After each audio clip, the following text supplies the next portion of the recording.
Welcome to the lesson number 2.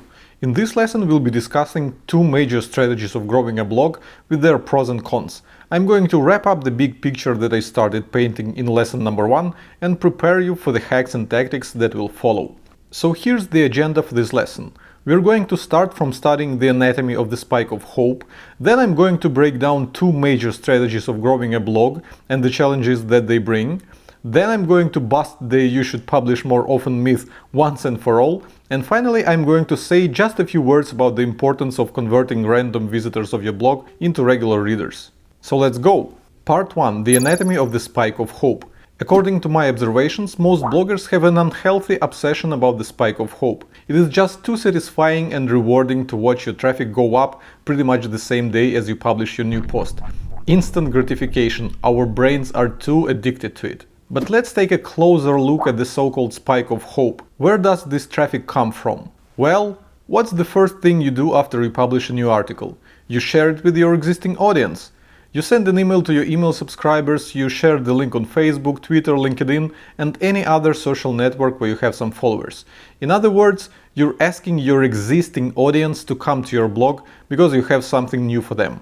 That's the first section in your spike of hope, and the size of this section is determined by the size of your existing audience, which means that if you're just starting out, this section would be quite tiny, if any at all. But most importantly, there are no new people in this group. Your email subscribers and social followers have discovered you long ago, so you're not reaching any new people by sending an email to your subscribers or tweet to your followers. This is quite important to understand. Okay, the next thing you do to bring more traffic to your newly published article is share it with a bunch of relevant communities that flourish on different platforms. You post your article to a proper subreddit, you share it with some relevant groups on Facebook, you promote it to some relevant Slack channels, and finally you post it to some relevant niche forums or community boards where your target audience is hanging out. If this is the first time you share your content with a certain group or community, then all the people who will land on your article as a result will be entirely new to your blog. But if you've been consistently sharing your content with this community for the past few months, most of the people there would know you by now. So this promotion channel is only effective when starting out, but over time the amount of new people that you can reach this way will drastically decrease. And that was the second part of your spike of hope. So what's the last one? It's the word of mouth. This is the traffic that comes to your article when people from the first two sections share it with their friends and followers.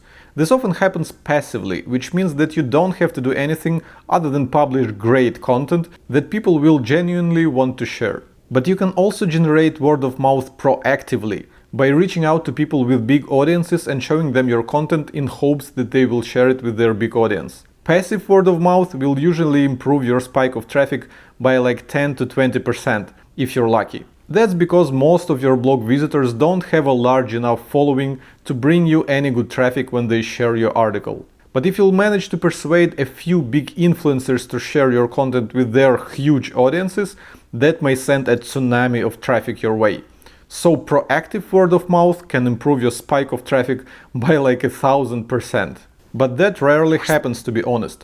The top people in your field are usually super reluctant to promote others, especially when your blog is new and they have never heard about you before.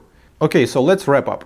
Turns out that the sweet spike of traffic that you get immediately after publishing and promoting a new article will mostly consist of the people who have visited your blog before, which makes little sense. Because in order for your blog to grow, you have to be reaching new audiences all the time. And this is where the traffic from Google kicks in. As illustrated on my graph, traffic from Google doesn't come to your article immediately after publishing. It takes quite some time to build up. That is, if you invest in SEO, of course. With a pinch of SEO magic applied, your article will start ranking in Google for some relevant search queries, and this will bring you consistent traffic that will not fade over time. But at this point you may actually argue with me. Traffic from Google takes time to build up, while generating buzz on relevant communities and social media seems like a much faster way to bring people to your blog and grow your traffic numbers. But is that really so?